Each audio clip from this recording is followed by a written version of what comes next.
In the divine realm, the goddess Nalan was seen apologizing to a man named Takumi Iruma, who had been accidentally caught in a summoning spell. She explained that the spell was intended to summon 3 chosen heroes to the world of Mildgard by the Holy Empire of Sidonia. However, due to an unknown interference, Takumi, who was not among the chosen, had been mistakenly pulled in as an unintended 4th target. The goddess Nalan explains the spell is dangerous and was cast by the Holy Empire of Sidonia to summon 3 heroes. So, she intervened to stop it. She tells all other heroes arrives their correct location. When Iruma asks her to send him back. Unfortunately, she was unable to return Takumi to his original world, as the connection between worlds had already been closed, and he had no family left behind. As compensation for the accident, Nalan offered Takumi her divine blessings and granted him the opportunity to start a new life in Mildgard, reincarnated into a younger body. She bestowed upon him magical abilities and sent him to a remote region of the kingdom of Barkila. Upon awakening, Takumi was surprised to find himself youthful again. After inspecting his new status and testing his magic, he began journeying towards civilization.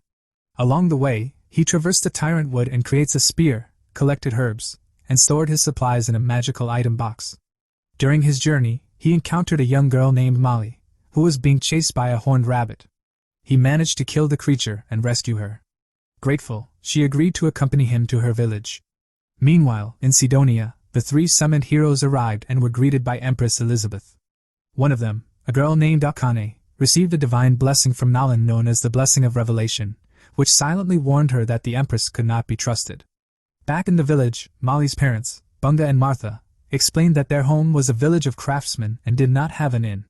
Seeing no alternative, the villagers decided to build a house for him, and with the help to Takumi's magic villagers build a house for him. Takumi chose to become an alchemist and blacksmith. He began practicing alchemy by creating metal ingots, and quickly became obsessed with his craft, working himself to exhaustion. Molly later found him collapsed, and her mother scolded him for overexerting himself. From then on, Takumi continued his training under the watchful eyes of the villagers. One day, he asked Bunga for a potion and attempted to craft one on his own. During a search for ingredients, Takumi deliberately consumed a poisonous herb to gain resistance to poison. While still recovering, he encountered an armored boar and a poisoned spider. His attacks were ineffective against the boar, but the spider unexpectedly aided him, giving him enough time to use alchemy to deconstruct the boar's brain and kill it. After the battle, he noticed the spider was injured. He healed her wounds and, in gratitude, she allowed herself to be tamed. Takumi named her Maple, and this act of naming caused her to evolve into a powerful killer spider with the ability to speak to him telepathically. Upon returning to the village, the residents were astonished by the tamed spider and organized a feast and celebration. As the villagers enjoyed themselves, Goddess Nalan continued to watch Takumi from the divine realm. One of her fellow goddesses expressed curiosity about what Nalan truly intended for Takumi, especially given the fact that when she sent him to Mildgard, she had also placed him 1 year in the past, long before the Holy Empire summoned the other heroes. One morning, Takumi awoke to find himself wrapped tightly in Maple's silk. She had done so out of frustration, feeling neglected because he had been too focused on his work to spend time with her. Takumi promised to give her attention, but their moment was interrupted when Martha arrived and noticed the silk. Recognizing it as a rare and valuable material, she requested Maple to produce more for the village women to use. While Maple assisted the villagers, Takumi decided to visit the local blacksmith shop. It had been a month since his arrival in the village, and he began considering a trip to a city to further his alchemy studies. At the blacksmith's, Takumi acquired new shoes and armor. Bunga arrived and informed him that the villagers were aware of his growing ambitions and had already arranged transportation to the city of Bolton. A traveling merchant would be arriving in the next week, and Takumi would join his caravan. Later, while assisting Martha, Takumi used light magic to purify some spoiled meat, surprising her. She warned him that light magic, commonly associated with healing and purification, was rare and highly sought after, which could put him in danger. During his final days in the village, Takumi continued contributing to its development. When the merchant caravan finally arrived, he gifted Bunga one of his handmade potions. The merchant, Paypek, showed interest in the potion's quality and took one for analysis. As a farewell gift, the village women presented Takumi with a robe woven from maple silk. With heartfelt promises to return to what he now considered his home, Takumi departed with the caravan. The carriage was operated by Paypek and guarded by his 3 bodyguards, Heath, Riel, and Boger. Impressed by the high quality of Takumi's potions, Paypek offered to purchase more. During the journey, the group was attacked by goblins, but the experienced adventurers accompanying them swiftly dealt with the threat. After several days, they reached the city of Bolton. There, Takumi learned that the city lacked an official alchemist guild, so he registered as an adventurer instead. He sold his potions to Paypek for 7,000 silver coins, equivalent to 7 million yen, and since he had just arrived in the city, Paypek offered to help him rent a house. One of Paypek's employees showed Takumi a few properties, and he settled on one that included a workshop. While exploring the city, Takumi observed its inefficient sewage system.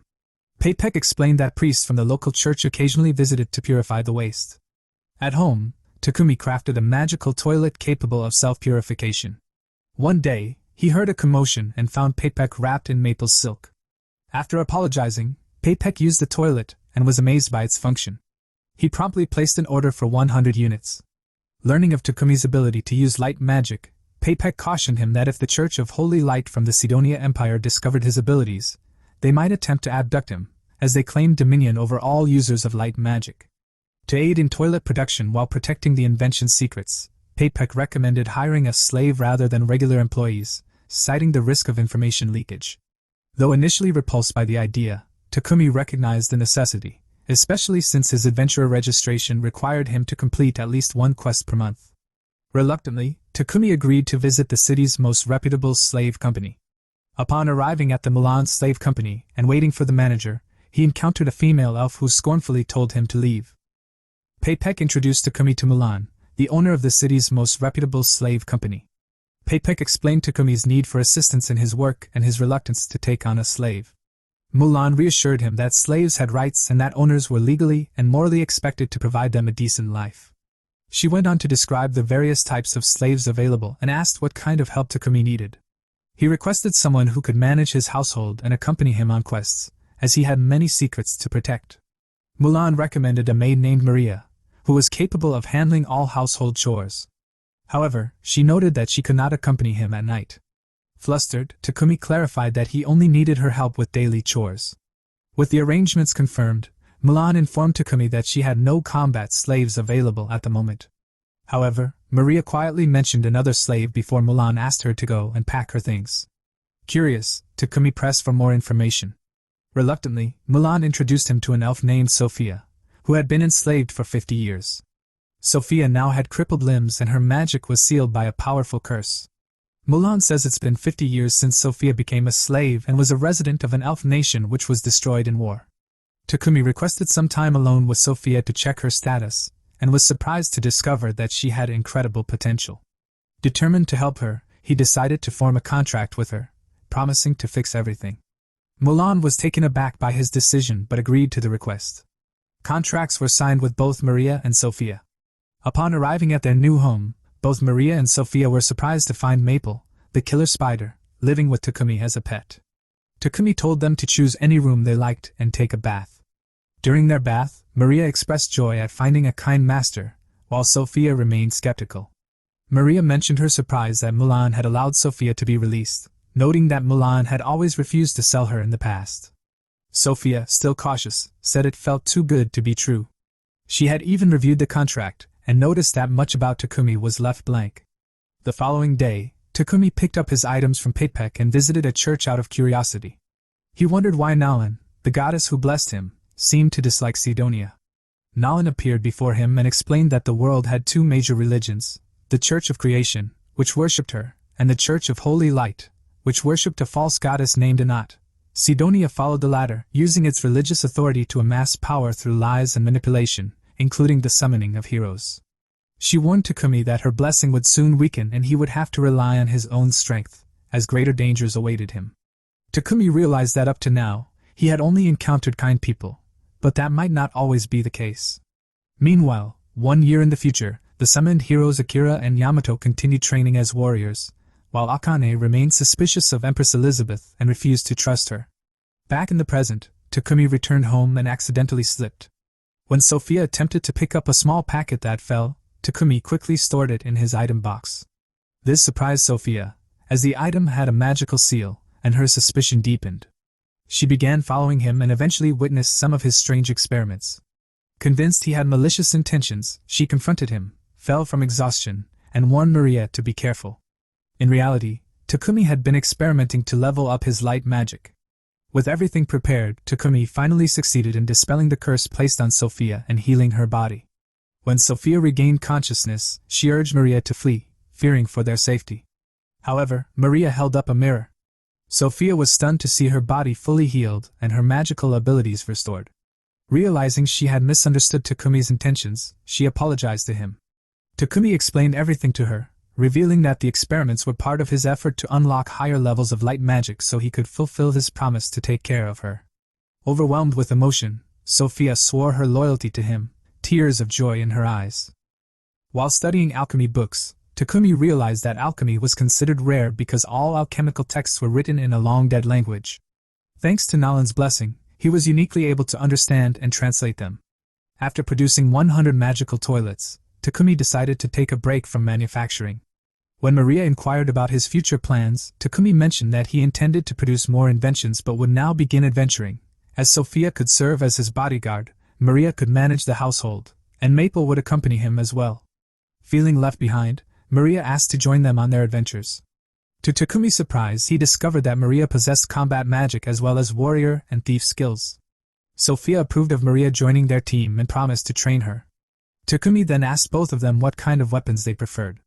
As they practiced, he crafted their weapons and designed armor to his taste using their dolls as visual references. Additionally, he created matching rings for the two girls. Once equipped, Takumi took them to the Adventurers Guild where both Maria and Sophia registered as adventurers. However, the group was soon confronted by a group of thuggish adventurers who tried to start a fight over Sophia and Maria.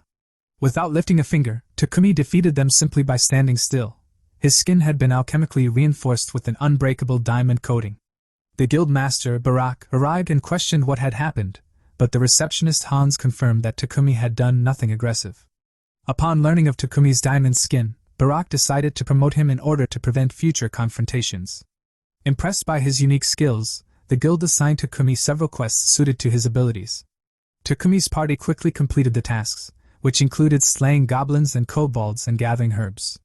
After successfully finishing the quests, Sophia suggested eliminating the nearby monster nest. Before setting out, Maple announced that she was about to evolve, prompting Takumi to hide her in a pocket dimension for safety. Without Maple, the party attacked and destroyed the monster nest, successfully slaying a goblin general.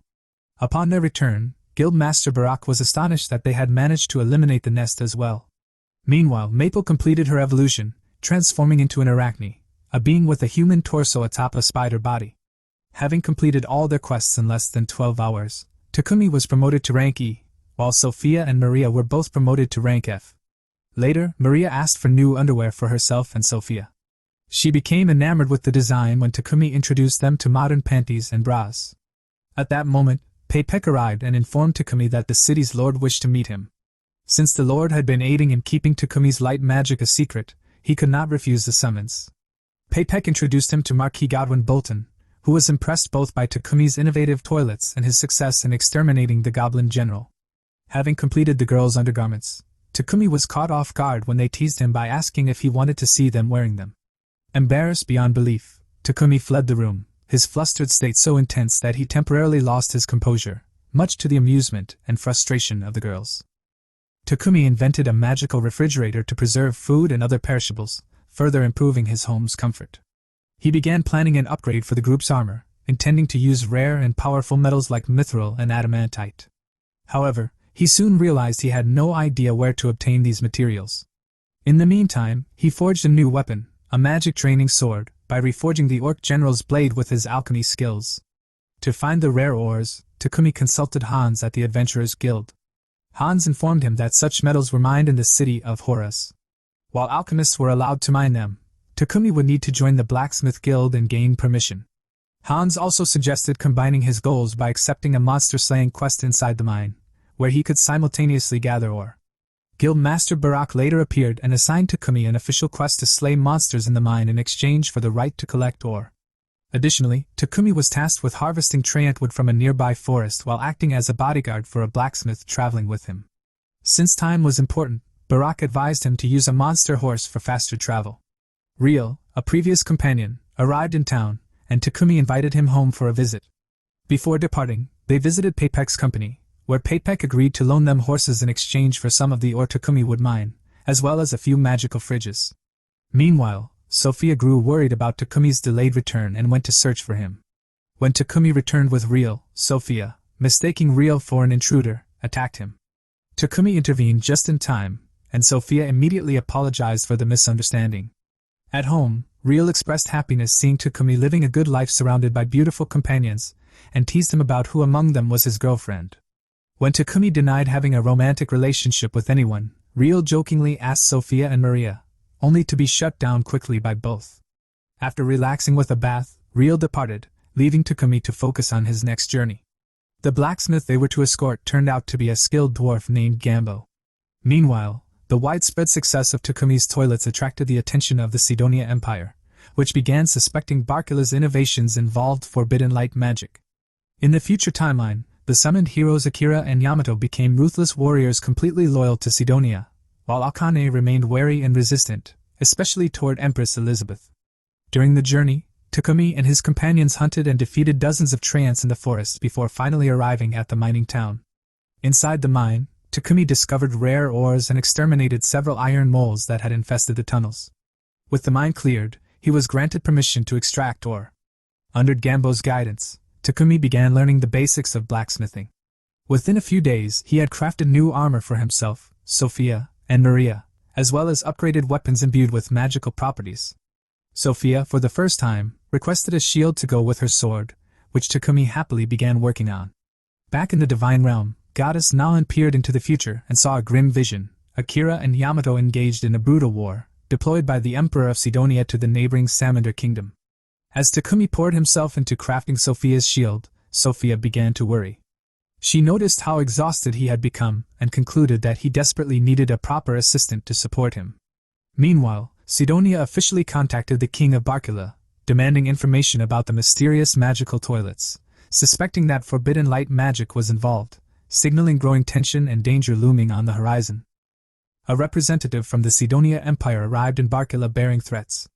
Claiming that light magic was a divine blessing bestowed solely by their goddess Anat, the envoy demanded that the blasphemous magician, responsible for using it to create toilets, be handed over.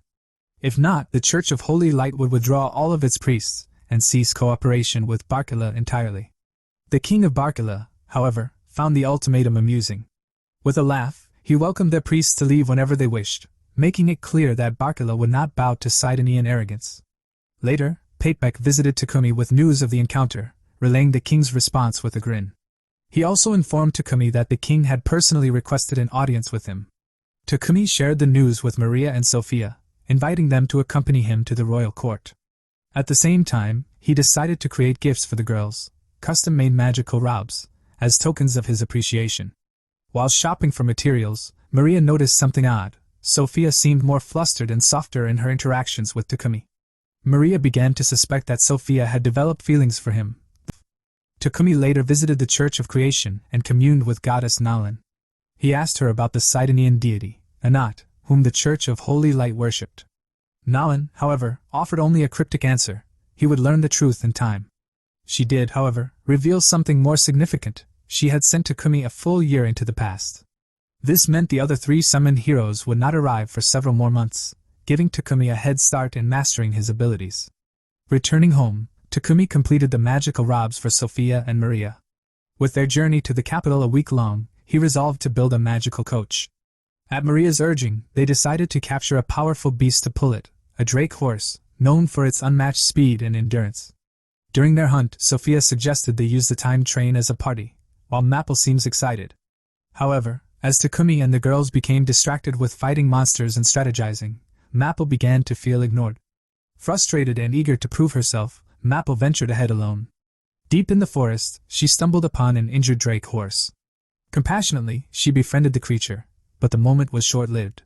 A horde of ant monsters surrounded them. Maple did her best to shield herself and the wounded beast with her silk, but the barrier began to falter. She tried to contact Takumi through their link, but received no response. Believing they had forgotten her, Maple nearly gave in to despair. Just as the silk shield was about to collapse, Takumi and the others arrived and annihilated the attacking monsters. Grateful but exhausted, Takumi stored both the wounded drake and Maple in his pocket dimension to keep them safe, unaware that storing an untamed beast in such a space was extremely dangerous. The magical strain overwhelmed him, and he collapsed, unconscious. 12 hours passed. Maria and Sophia grew deeply concerned, fearing the magical burden might kill him. However, they couldn't remove the drake from the dimension without his will, or unless Maple opened it from the inside. Desperate, Sophia attempted to contact Maple telepathically. Against the odds, she succeeded. Maple, hearing Sophia's plea, opened the dimension and gently moved the unconscious drake to the garden. While Sophia remained by Takumi's side, Maria went to Papek's company to inform them of the situation. Hours later, Takumi finally awoke. Thankful and deeply moved by Sophia's devotion, he thanked her sincerely. After recovering, Takumi visited Maple and the drake in the garden. He healed the beast's injuries and formally tamed it, naming her Camellia in honor of her strength and beauty. In the capital at the Palm Slave Trading Company, a fox girl named Reva who is capable of magic appears for sale, but no one buys her as she requires time-consuming training. Reva becomes salved to support her family, and hoping one day she will find a good master. Back in Barkila, Takumi finally completed his grand project, a fully enchanted traveling coach. It featured bedrooms, a kitchen, and a magical toilet, all thanks to his mastery of spatial expansion. Yet Sophia and Maria were growing increasingly concerned. Takumi had been pushing himself to the brink, working through nights with little rest. Despite their pleas, Takumi continued with his tasks, even visiting the Adventurers Guild to register Camellia, and hears about a mysterious creature appearing in the city. However, as soon as he summoned her from the pocket dimension, he found Maple proudly riding on her back. The duo's appearance caused a stir among onlookers. Everyone realized the mysterious beast sighted in the city recently was none other than the combo of Maple and Camellia. Guildmaster Barak quickly intervened and asked Takumi to accompany him for a discussion. Meanwhile, Sophia returned from a visit to Milan's trading company, hoping to find someone who could assist Takumi in his growing workload. Unfortunately, Mulan regretfully informed her that she had no one suitable at the moment. Later, at the blacksmith's workshop, Maria and Sophia found Takumi asleep at the forge. The blacksmith reassured them that he was physically fine, but warned that if he continued this pace, it would eventually catch up to him. With the coach completed, the group prepared for their journey to the capital. On their way, they met other adventurers, including Marquis Godwin and Papek. When Papek saw the interior of Takumi's luxurious carriage, he was beside himself with excitement, and begged Takumi to make more. Marquis Godwin also showed great interest, offering an enormous sum to commission one for himself. Realizing Takumi's growing value, and the threat from nations like Sidonia, the Marquis decided to strengthen his protection over him. In the future, Akane, the most resistant of the summoned heroes, studied the Church of Holy Light. She uncovered disturbing beliefs. The Church taught that their goddess Anat created humans to be inherently superior to all other races. Their theology was steeped in supremacy and control. Back in the capital, Papek suggested crafting a second enchanted carriage as a gift for the king. With 5 days remaining before the royal audience, Takumi agreed. However, he needed both materials and space. Papek arranged a private workshop within the Palm Company for Takumi's use. This time, Sophia put her foot down. Takumi had to find an assistant. Takumi spoke with Burton, the Palm manager, while Maple wandered off on her own. During her search for Maple, Sophia discovered her frightening as startled fox girl, Reva. Sophia quickly calmed the situation and struck up a conversation. She found Reva shy but intelligent, and was surprised to learn the girl had alchemical abilities. Burton arranges for Takumi to meet Reva. Reva, however, expected rejection. She hesitated, but Sophia tells Takumi that Reva can use alchemy. After talking about alchemy, when Takumi asked her to decipher an alchemical circle, she only managed to guess part of it. Crestfallen, she assumed she had failed once again. But to her astonishment, Takumi smiled and offered to teach her himself. He even promised to send part of her wages to support her mother and younger brother. Overwhelmed, Reva tearfully accepted. Meanwhile, in Sidonia, the Emperor's fury continued to grow. Barkila's refusal to comply with his demands over Takumi was seen as an act of defiance. The Emperor considered war, but Elizabeth advised caution. She suggested they wait until the hero's summoning ritual was complete. In the meantime, she began spreading rumors among the faithful, claims that a craftsman had been disrespecting the church, hoping to incite their believers to hunt Takumi down on their behalf. Takumi demonstrated advanced alchemical techniques to Reva. Reva, fascinated and eager to learn, watched in awe. Takumi encouraged her, assuring her that with time and effort, she would one day be capable of the same feats. After several days of continuous work, he completed the royal coach intended for the king. Just as he was preparing for the formal presentation, an elderly man appeared at the workshop. The man casually introduced himself as Lobos Barkila. The king himself shocked Takumi hours before the official ceremony. Despite the significance of Takumi's contributions, Lobos regretfully explained that granting him a noble title would risk exposing his identity to Sidonia, a risk the kingdom could not afford. Meanwhile, Sophia and Maria expressed their devotion by stating they didn't wish for wages, only to remain by Takumi's side. At the same time, Elizabeth's spies in Sidonia obtained one of Takumi's sewer purification devices and, alarmed by its light magic, dispatched assassins to Bolton to eliminate the unknown craftsman. Determined to help further, Reva requested to accompany Takumi on his future journeys. Takumi took her to the Adventurers Guild, where she registered as an adventurer. The guild reminded him that his party needed an official name.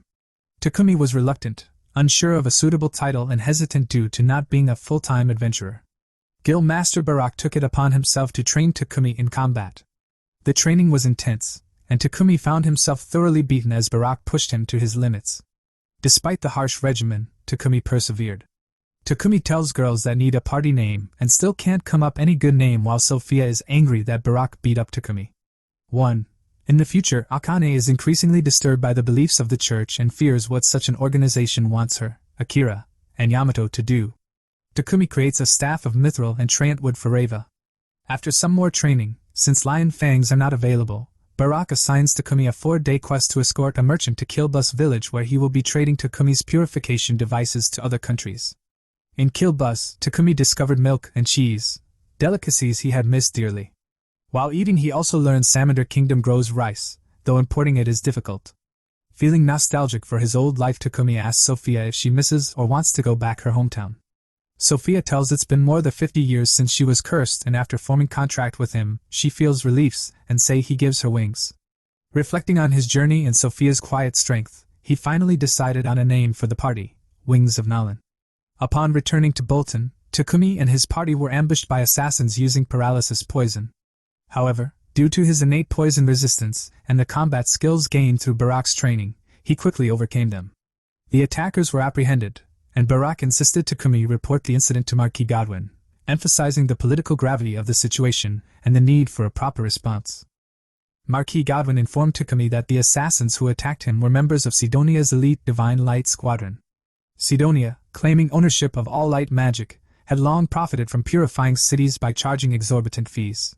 Takumi's creation of a self-sustaining purification device had disrupted their monopoly, marking him as a significant threat to their authority. Fortunately, the Church of Creation, the Adventurers Guild, and Marquis Godwin all agreed that protecting Takumi was now a top priority. At the guild, Takumi officially registered his party under the name Wings of Nalan. He also learned that news of the attack had spread rapidly and that a bounty had already been placed on his head by unknown parties, likely connected to Sidonia. Recognizing the danger he was now in, Takumi decided he could not rely solely on outside protection and began work on a magical barrier device that would prevent anyone from entering his home unless they were registered. At the same time, Maria and Sophia urged him to add another female warrior to the party to help protect him during future quests. The next day, they began constructing the barrier device together, while Maple and Camellia trained with a practice golem. Takumi noted that once his mana manipulation skill reached its maximum, he would be capable of creating a golem core. As he completed the barrier, his skill did indeed reach its peak, allowing him to begin experimenting with golem creation. Meanwhile, in Sidonia, the Emperor, displeased by the capture of his squad, chose to halt further attacks on Takumi for the time being and focus instead on summoning the 3 heroes within the next 3 months.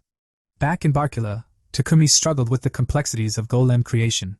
Maple suggested an alternative, taming a wild golem instead. Sophia added that wild golems could be found in dungeons. Taking their advice, the group ventured into a dungeon where they encountered an iron golem. Sophia tells that to defeat the golden they need to destroy its core. Takumi goes alone, but the girls follow him. While initially planning to battle it, the golem sensed no hostility from Takumi and his companions. It was discovered that the golem had been guarding a forgotten temple dedicated to Nalan, and as a result, it accepted Takumi as a friend without conflict. Takumi named the golem Titan. Because of its enormous size, Titan had to shrink itself to enter the city. Later, with the help of rare materials like adamantine and mithril, Takumi crafted a robot-like body for Titan, granting it speech and a secondary, larger form for combat emergencies. In the distant future, Nalan grew concerned that the collective belief of the Church of Divine Light's followers could eventually give form to their supposed goddess, Anat, turning her into a real, and dangerous, divine entity. She placed her hopes in Takumi, believing that he would soon become powerful enough to bring the war with Sidonia to an end. To the south of Bolton, a village was abandoned by corrupt nobles, leaving its residents displaced and bitter. Among them was a young woman named Mani, who harbored deep resentment, believing the poverty forced upon them played a role in her husband's untimely death. As the villagers were relocated, many openly cursed the nobles who had betrayed them. Marquis Godwin, seeking a solution, decided to resettle them on a stretch of undeveloped land overrun by monsters. However, he acknowledged that only Takumi had the skills and resources to develop such a place in a short time. Meanwhile, Takumi and his party entered a dungeon. With their combined abilities, they quickly cleared the floors and reached the bottom after only a few hours. There, they encountered the final boss, an earth dragon. Working together, they immobilized the dragon using Maple's webs, while Titan and Camellia joined the assault. With coordinated efforts, they defeated the formidable creature. Upon returning, Takumi was summoned by Lord Godwin, who requested that he build a village for the displaced people. Sophia voiced concern over the danger Takumi already faced, but when he asked Godwin for his reason, he learned of the villagers' plight. Moved by their situation, Takumi agreed, despite Sophia's hesitation. Utilizing his alchemy and the magic of his companions, Takumi constructed a fortified town complete with housing, farmland, a water source, a castle, and soldier barracks, all within 10 days. He then instructed Sophia to inform Godwin that the new village was ready for settlement. The refugees arrived, suspicious and wary, convinced they were being sent into monster territory to be rid of. However, upon seeing the fully developed town and its defenses, they were stunned. The homes, infrastructure, and security far exceeded anything they had expected. Villagers can't believe they get such houses. Sophia approaches Mani and asks if she can cook and offers to give her a job. Sophia introduces her to Takumi. As Mani cannot trust Takumi, she refuses his offer and after being rude to him decides to leave the area, convinced Takumi will eventually throw her out for insulting him. Not long after, Mani finds herself in danger. Maple alerted the group to a monster attack on the village. Takumi rushed to confront the threat, and the villagers informed him that Mani was still outside. Mani rushes back but trapped beyond the protective walls. Mani was nearly overwhelmed, but Takumi arrived in time to save her. Witnessing his selflessness, she realized his kindness was genuine and accepted the offer to serve as his maid. The next day, Mani cooked a meal for the household, beginning her new life. Godwin, pleased with the outcome, noted that the town was not only a refuge, but also held strategic value due to its proximity to Sidonia's border. Across the border, the Sidonian emperor was incensed by Barkula's move, viewing the town's military readiness as a provocation. At the same time, Elizabeth revealed that her summoning spell was complete. As Takumi and his companions enjoyed a peaceful lunch in the town, a sudden pulse of unnatural magic spread across the land. Takumi immediately recognized the sensation. It had been exactly 1 year since he arrived in this world. The summoning of Sidonia's heroes had just begun. Goddess Nalan observed the growth of the summoned heroes from afar, hoping that everything would ultimately turn out well. Meanwhile, the Sidonian Empire decided to formally introduce the heroes to the other nations as a display of power. 3 months after the heroes' summoning, Takumi's town had flourished and was officially named Wedge Fort. However, Sophia began to notice an increase in monster activity and unusual new species. She reported her concerns to Takumi, suspecting the changes were tied to the strange surge of mana that had occurred 3 months prior. Takumi realized the surge was the result of the heroes summoning Nalan had previously warned him about. The following day, a knight arrived in Wedge Fort to inform Takumi that the village development was now complete and his presence was requested elsewhere. He also brought news that Sidonia's heroes had finally made their public debut. At the same time, Akira and Yamato, 2 of the summoned heroes, began their journey. However, both quickly became arrogant and began abusing their authority, acting as though they were untouchable. At the guild, Takumi learned that the heroes' presence in other kingdoms was already alarming the followers of the Church of Creation. Pepek, seeing an opportunity, hired Takumi to escort the heroes to the royal capital of Bakulatos. As Takumi prepared for the journey, Mani expressed sadness at being left behind. She asked if she could join, and with Sophia and Maria supporting her request, Takumi agreed, asking her to register as an adventurer first. Meanwhile, Akira and Yamato continued their descent into cruelty, casually abusing innocent people. Akane, the third hero, who had been blessed with the gift of revelation, felt a mysterious pull towards something in Baccalautos. After Mani completed her registration, Akira and Yamato suddenly barged into the Baccalautos guild and, in their arrogance, attempted to purchase Mani and Sophia as slaves. Takumi refused their demand outright. When they tried to attack him, Takumi swiftly destroyed Akira's sword and incapacitated Yamato. Humiliated, the two heroes left but promised vengeance. Akane, appalled by their actions, introduced herself to Takumi, and the Takumi provided her with information about his location. Akane soon realized that Takumi was what she had been searching for all along. Later that night, Akane fled to Takumi's hotel, accompanied by her loyal slave Lulu. With Sophia and Maple's assistance, they safely reached the hotel. Akane confronted Takumi directly, asking who he really was. Takumi admitted that he was the fourth hero, accidentally summoned by Sidonia, and later sent into the past by the goddess Nalan. Akane shared her suspicions that Sidonia had only summoned heroes to bolster the Church of Anat's authority and legitimacy in preparation for war. She also believed that Akira and Yamato's cruel behavior was influenced by drugs, which she had avoided thanks to her purification magic. Desperate, Akane begged Takumi to save her and Lulu. In response, Takumi removed Lulu's slave collar, freeing her. Determined to protect them, Takumi decided to bring both Akane and Lulu back to Wedge Fort and sent a report of the events to King Lobo's Barkila. Not long after, an army of monsters launched an assault on Wedge Fort. Realizing the growing threat, Takumi gathered all the girls and informed them that he wished to end their contracts. Before they could misunderstand his intentions, he explained that he no longer wanted them to remain by his side as slaves, but by their own free will. One by one, he cancelled every slave contract. To prepare for the coming battles, Takumi forged two powerful weapons, the Holy Sword Amaterasu and the Sublime Sword Tsukuyomi. Soon after, the guild issued an emergency summons to Takumi and all A and B rank adventurers, calling them to urgently defend Wedge Fort from the advancing threat. Takumi joined the adventurer parties Lion Fang and Crimson Rose for the emergency quest to defend Wedge Fort. Leaving Akane and Lulu behind for their safety, he departed with the others. Before leaving, Takumi gifted the Holy Sword Amaterasu to Sophia and kept the Sublime Sword Tsukuyomi for himself. Upon arrival, they found Wedge Fort already under attack by a horde of monsters. Without hesitation, Takumi and the others leapt into battle and swiftly began eliminating the attackers. Although the immediate threat was dealt with, villagers soon reported that more monsters were gathering, and disturbingly, that they seemed to be coordinating their attacks. Takumi theorized that the excessive mana released during Sidonia's hero summoning might have caused some monsters to evolve, granting them intelligence and the ability to control others. Meanwhile, the Sidonian Emperor, pleased by the turmoil in Wedge Fort, decided to secretly support the monster horde. Acting on his advisor's suggestion, he also resolved to send the heroes to hinder the Salamander Kingdom, preventing them from aiding Barkila. During the next wave of the assault, the defenders battled fiercely when, without warning, the monsters began to collapse. The cause quickly became clear. A powerful monster had appeared, devouring its own kind and evolving into a terrifying two-headed dragon.